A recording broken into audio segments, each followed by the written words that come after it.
Look at Hi. how cute our little intro thing was. Yes. If you are just listening to the audio version of this, you should go find the video version on YouTube and our Facebook page to know what we are talking about.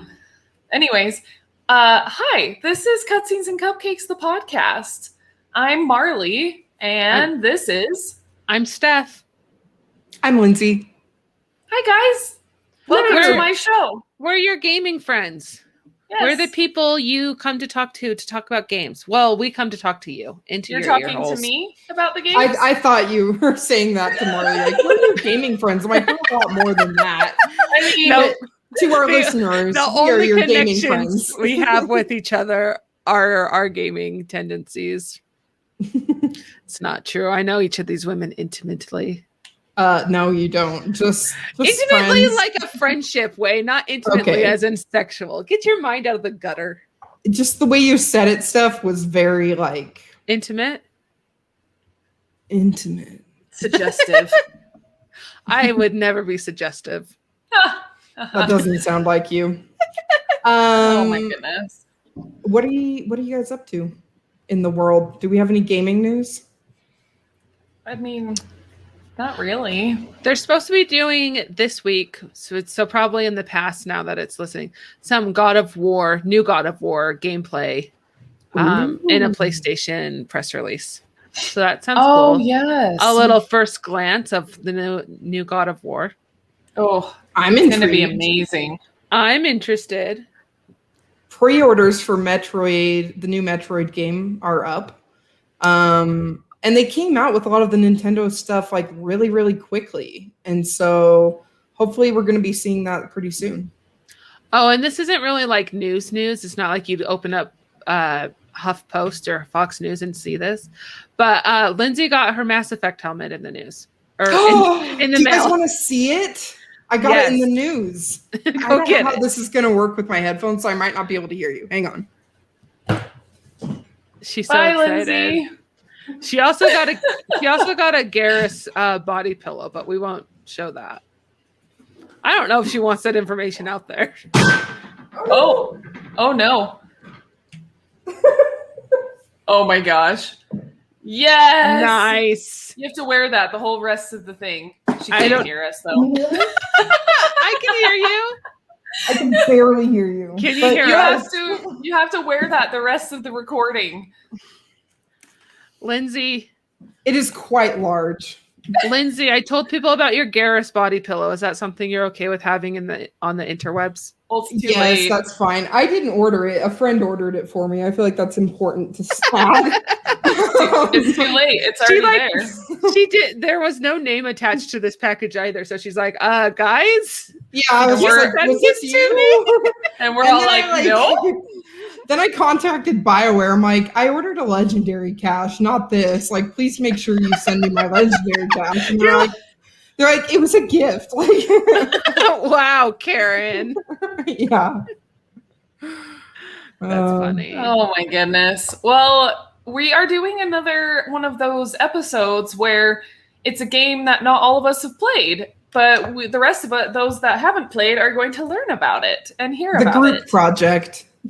Cutscenes and Cupcakes, the group project. I just think that's the funniest analogy because it's like the one person does the entire group project and then the day of the presentation, they're like, okay, just ask me questions about it. Yeah. And like you add like little inputs like, yeah, that makes sense. Oh, yeah. Would you like to expound on that, please? It is a story ahead of its time. Keep going. Anyways. So Lindsey's going to mastermind this episode when we talk about a game that's named, I can't even remember all of it because it's long. Story of Seasons, Pioneers of Olive Town. Lovely.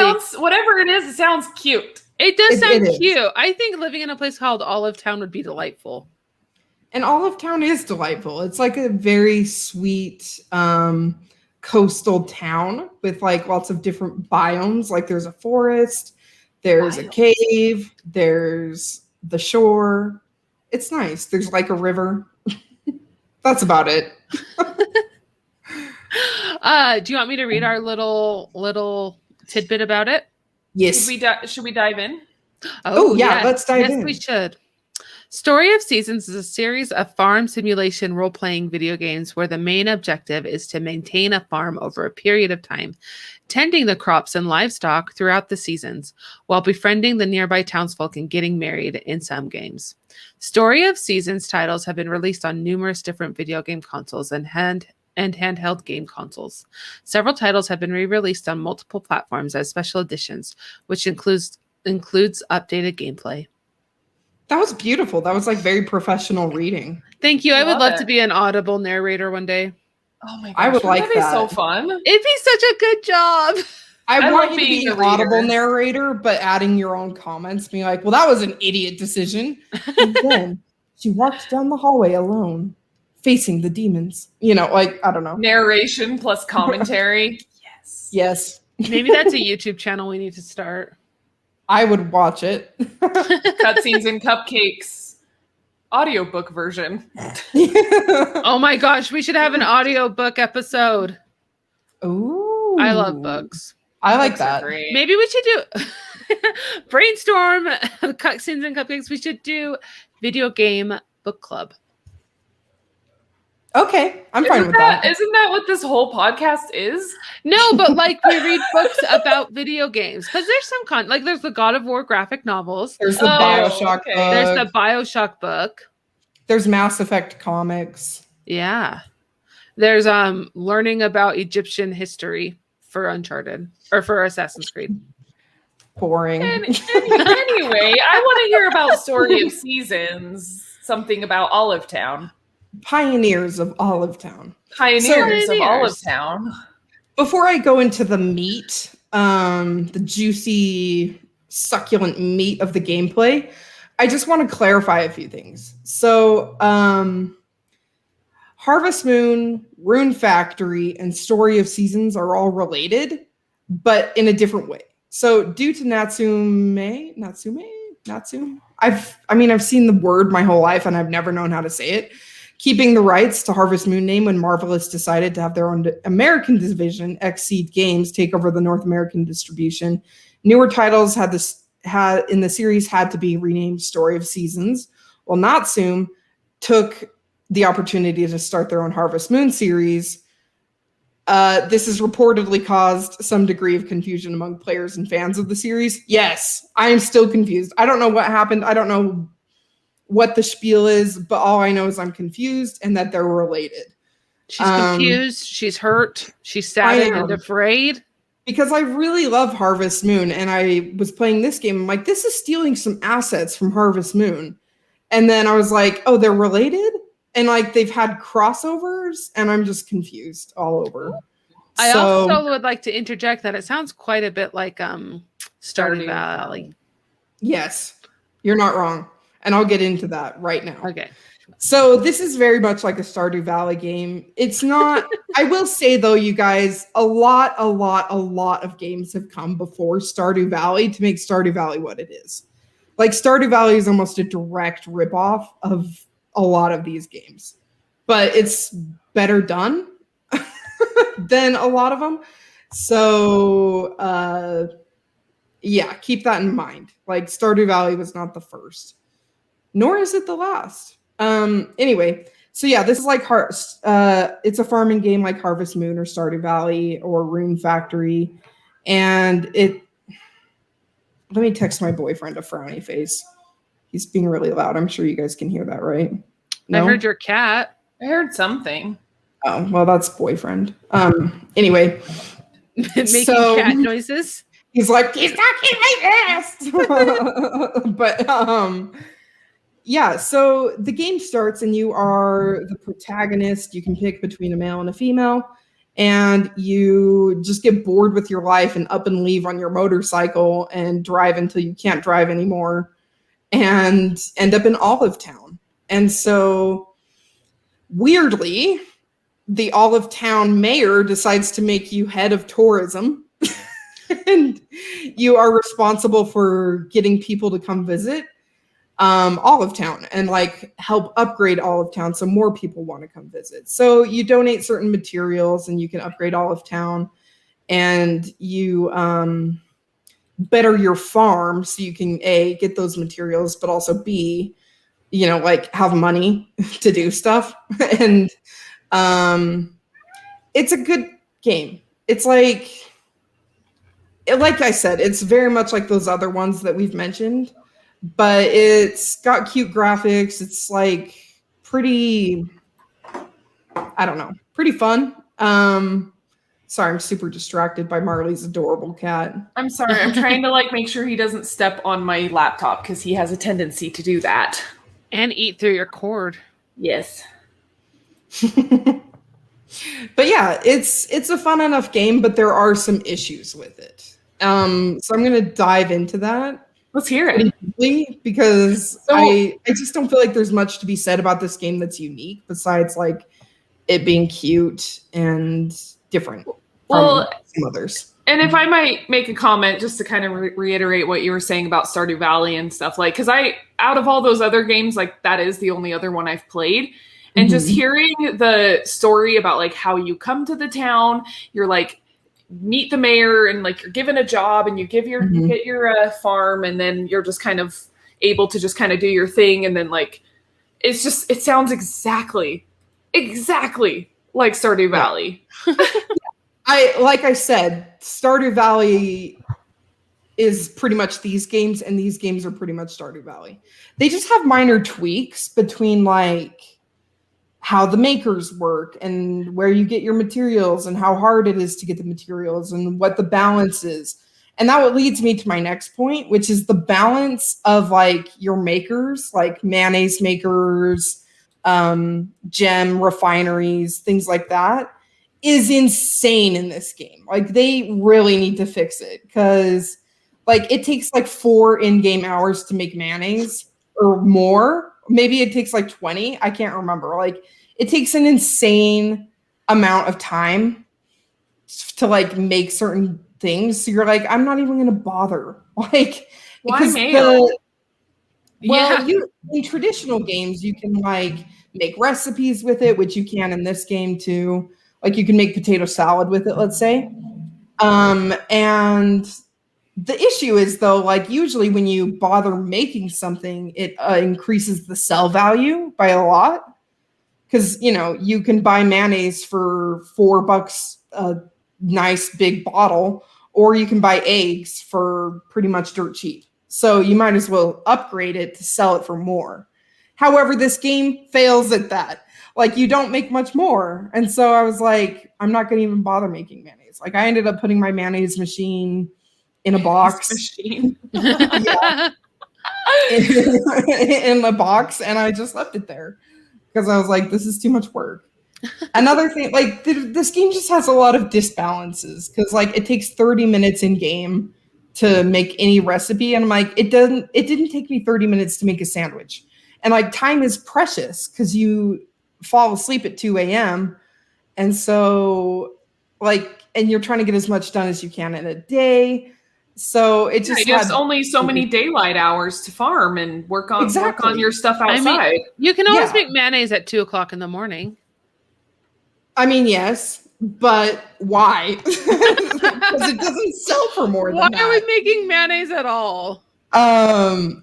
Yeah, we're still on that. We're still back on that. Why mayo? For the potato salad. For the potato salad, and potentially to sell for very, very, very slightly more. Organic. People like organic. People love organic shit. Another thing you can do, which is probably my favorite part, is romance. You pick a character and you get to know them and you woo them and have little adventures with them. And, that's fun. But this game, it takes forever to romance people, or you have to give them gifts. And the people that I decided to romance liked very hard to get gifts. Like mayo? No, not like mayo, rare gemstones or a mushroom that you can only find. Like the heart of the ocean, lost at the bottom of the sea, tossed in by the old lady at the end. Yep. So does this game also have a like a mine that you can go down in and spend a lot of time in and find those like precious gems? It has 3 mines. So is it kind of similar to like Stardew Valley where there's also things in the mine that are trying to kill you? Mm-hmm. And you just whack them and they die. You just whack them. They're all moles. There's no additional thing than moles. And there's like a mole with a mohawk is the 2nd level mole. And then they look like Diglets, really. A little more hardcore. A little more hardcore. And then there's a white mole with a mohawk, which I called the white power. Diglets. Oh, Lindsey. I know. But that's what they look like. And so I was just like, oh, here comes these ones.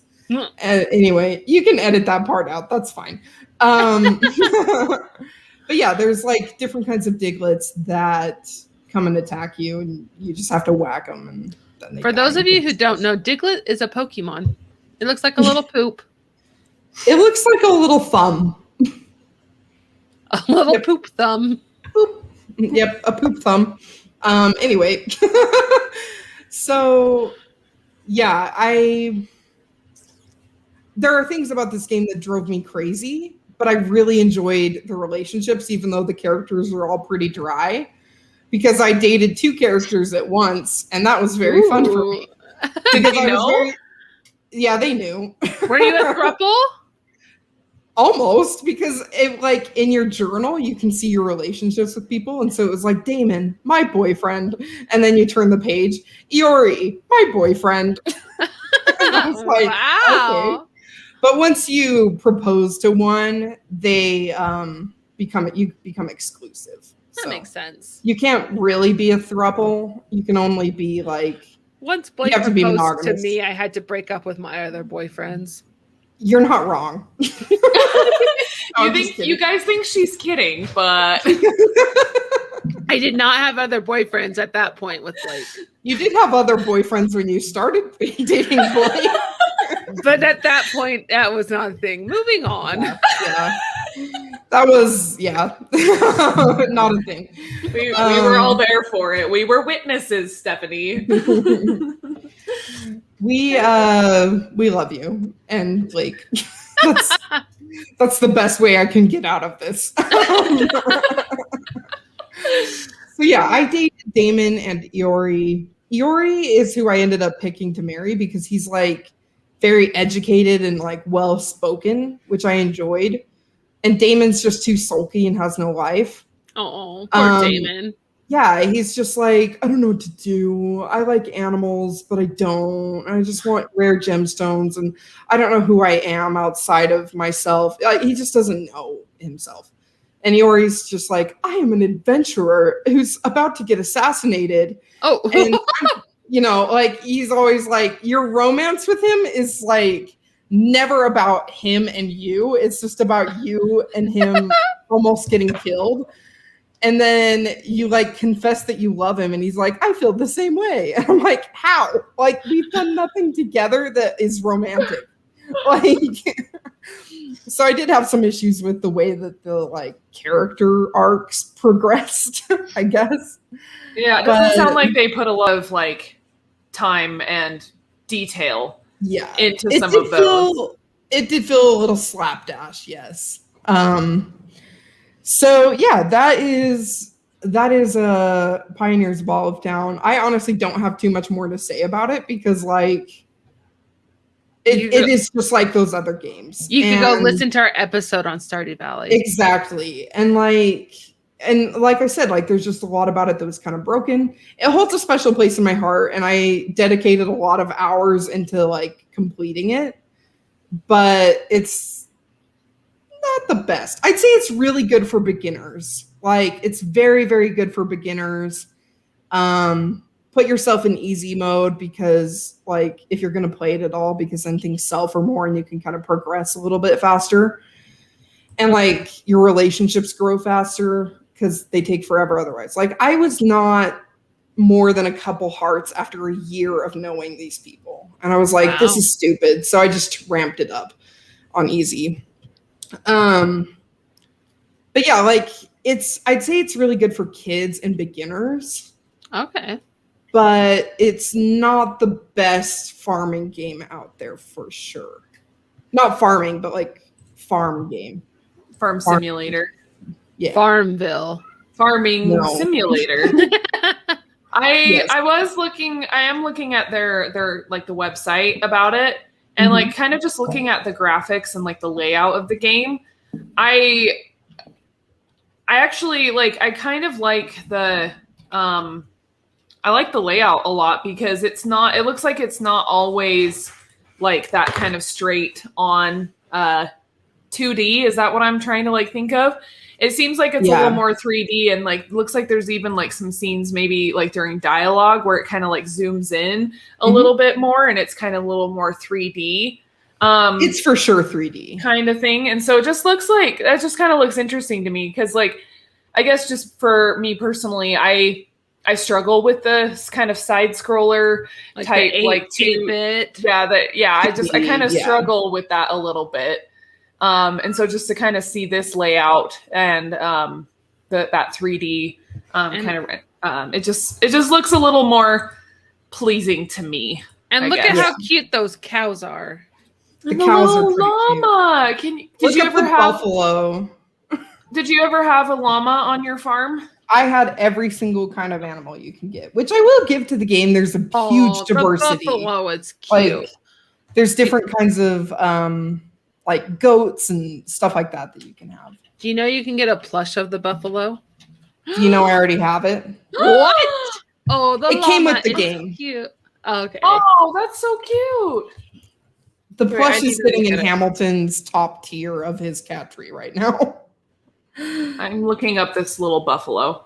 Cute. Oh, he's cute. I could totally see how this would be really good for children. Yeah. Like, I would happily give it to, like, Aria when, like, next year. I think she'd really start enjoying, like, something like this. I'm going to share my screen real quick so people can see the beefalo. This.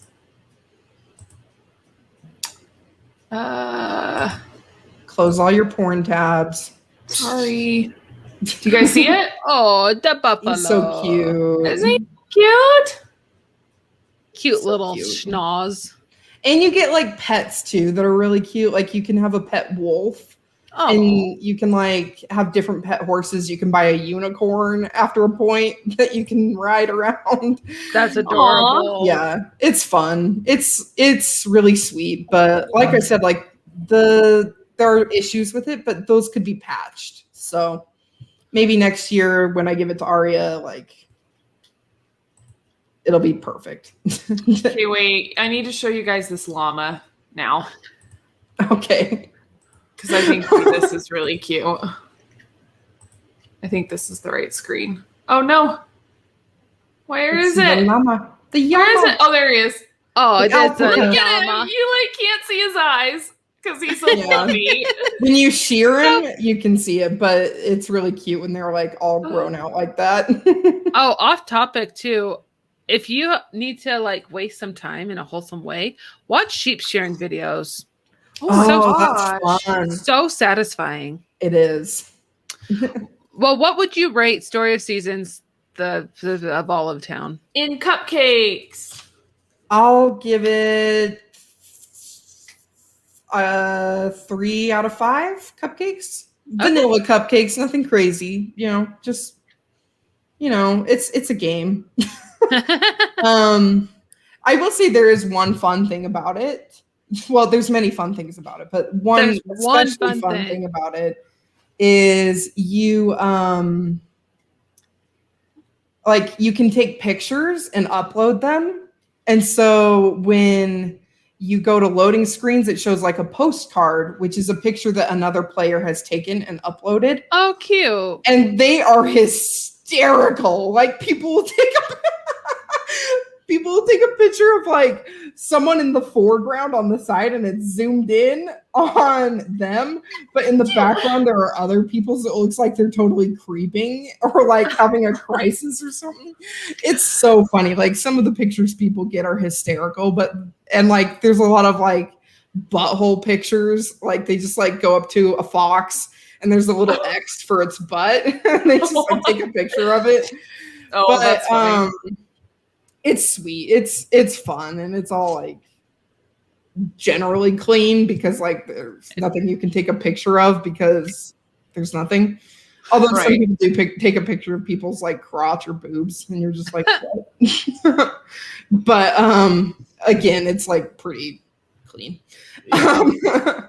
That's fun. yeah. I like that. Do you guys have any questions as to the game itself? It's pretty. What console is it on?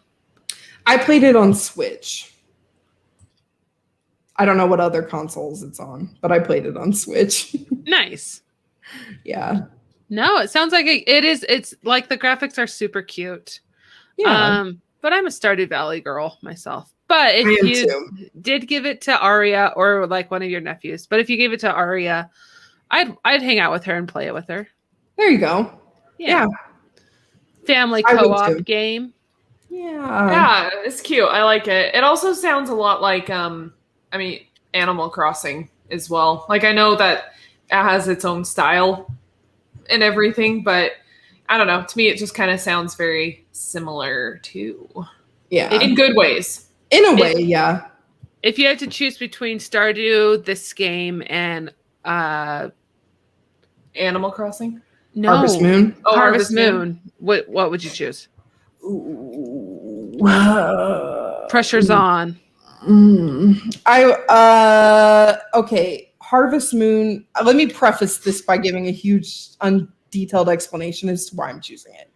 Harvest Moon has a very special place in my heart. Like I played Harvest Moon 64 every single day with my sister Kimmy, and she's like, she goes through these phases of depression, / fixation, where she can only play that game and she'll like play it to completion. Like she'll date everybody in the game and get like a photograph with them and then break up with them because she needs to end up with her ultimate love. Because you have like a picture book and the goal is to collect all the pictures for her. But I'm going to choose Stardew Valley because now that I'm an adult, like I appreciate more complexity in my games. I appreciate more difficulty, I guess. And well, Harvest Moon 64 has plenty of difficulties via its glitches and issues. And modern Harvest Moons are fine. Like they're just a little too easy for me. So I would go with Stardew, but like I want better characters. Like I want cute, happy, sweet characters. And everyone in Stardew Valley is like depressed and an alcoholic. And I'm just like, and they're mean to you. They're so mean to you until they get to know you. And I'm like, I want a diversity of characters that like, there's some that are grumpy and then they warm up to you. There's some that are just grumpy forever. And then there's some that are really sweet and, you know, etc. That's fair. Yeah. Well, beautiful. I like it. Yeah. Should we not a sponsor this? Yes, absolutely. I've been talking too much. I can start us off. Excellent. My not a sponsor this week is going to be Cold Season 2. Ooh. Yeah. So Cold Season 2 came out. If you haven't listened to Cold Season 1, it's all about Susan Powell. And it's fantastic. The guy who does it, I should know his name. Colley. Brandon Colley? No. Steve Colley? Steve Colley. That sounds correct. Mr. Colley. Mr. Colley does a fantastic job. He's an investigative journalist. It's one of those things where you're like, why does this have 16 episodes? And you're like, oh, that's why it had 16 episodes. And then the second, and it's a crime. So if you're not into crime, true crime, then it's probably not your deal. But the second season is all about a woman who, like, trigger warning, she was raped and then she was murdered by her rapist so that she wouldn't testify about him in court. So it's really interesting, and it's really like gives me a little bit of the heebie-jeebies because all of this stuff is happening in like Clinton and Sunset, which is like the city just north of where I am, or Clearfield and Sunset and like Clinton. So like all of that area. So yeah, Clearfield is the city just above me, and it's just like But again, he does a really good job. It's really well researched. I don't want to say it's enjoyable, But if you're into true crime, it is enjoyable. So can I ask for some true crime spoilers in that? Did this guy get caught and tried and like, is he in jail? Because that's egregious. So they know who it is for sure, but I haven't gotten to the part where if he is currently in prison or got caught. Okay. And so I don't know yet. Okay. How are you listening to it? I thought it wasn't free. It's on Amazon, Amazon Music, which is free with your Amazon account. Oh. So, I mean, you had to download another app, which I wasn't crazy about, but I did it. Because I wanted to listen to that one because I liked the first season so much.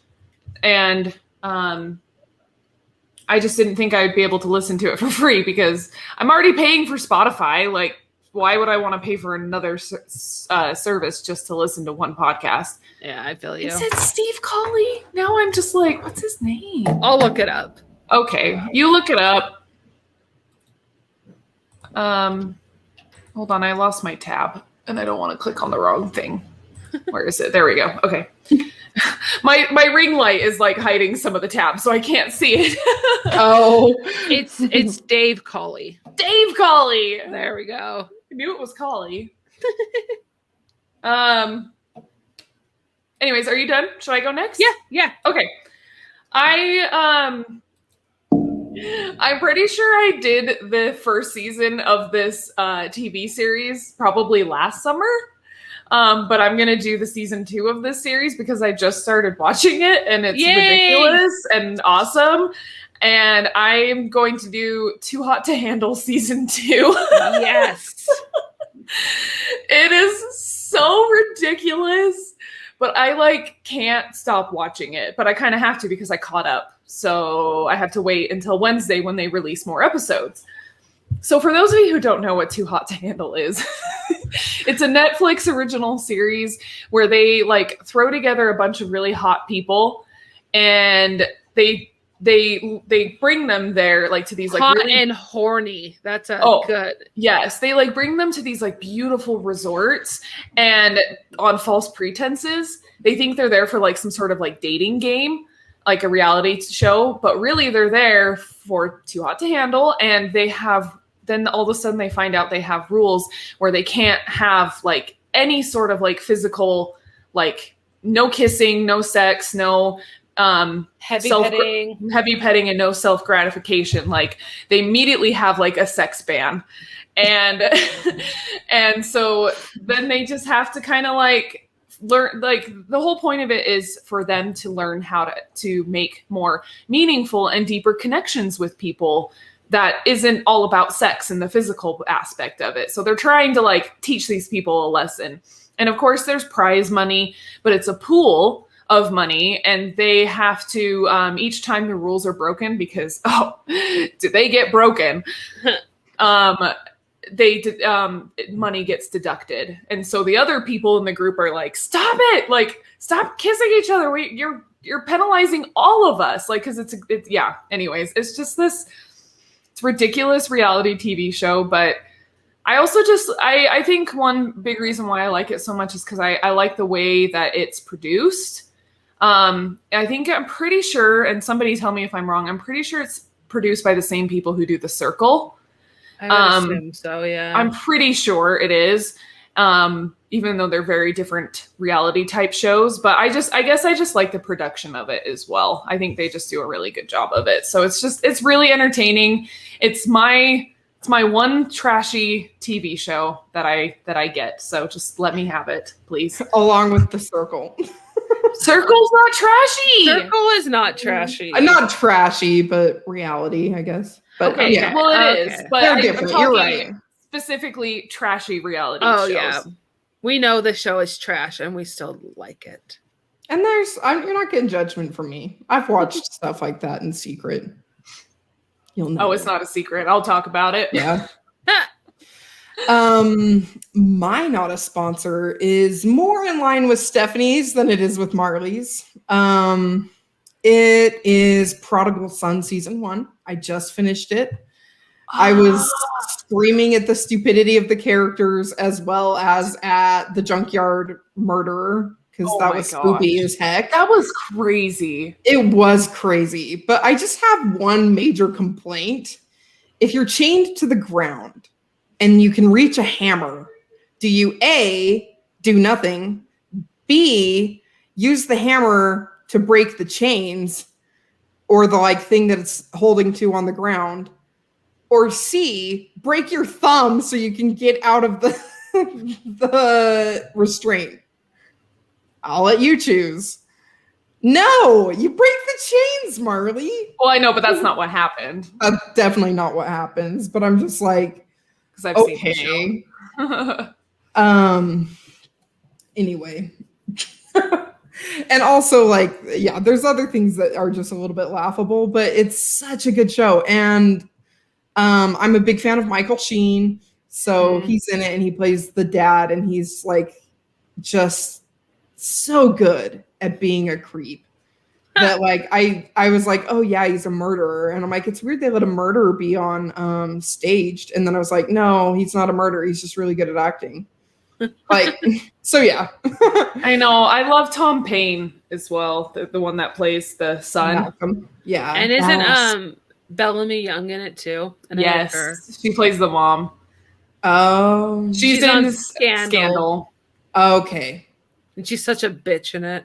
She plays the first lady. Oh, she's just like the mom character is very over dramatic and like posh, which is kind of entertaining.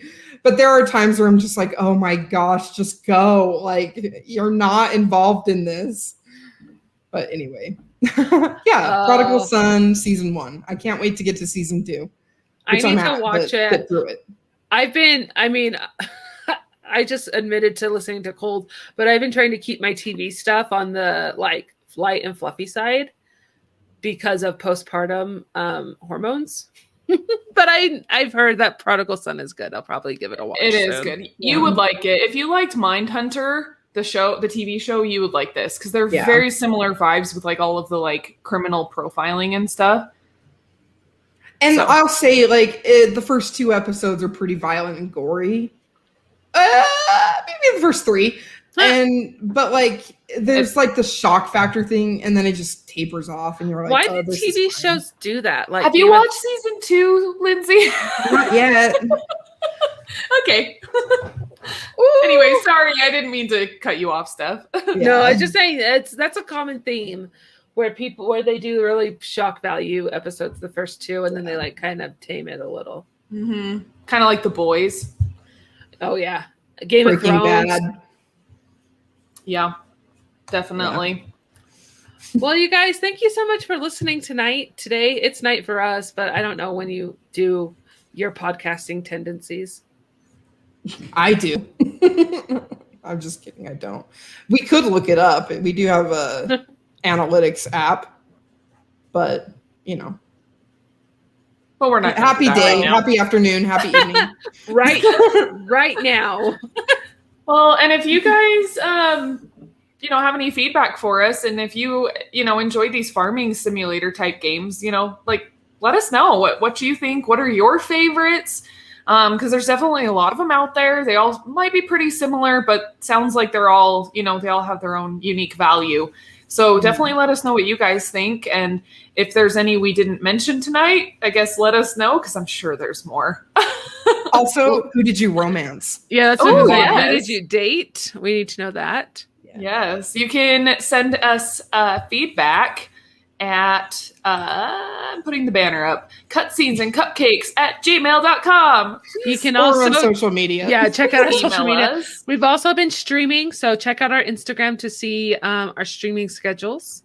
We're having a lot of fun streaming, and we love it when you stop in and say hey. So I just put that banner up on the bottom too. So yes, we stream Subscribe today. Cutscenes Pod. Love you guys. Come and check us out. We really appreciate you guys. We love our listeners. We do. Thank you for listening. And I think you should probably grab a friend. And eat some cupcakes. And play some video games. Goodbye. Huzzah! Bye!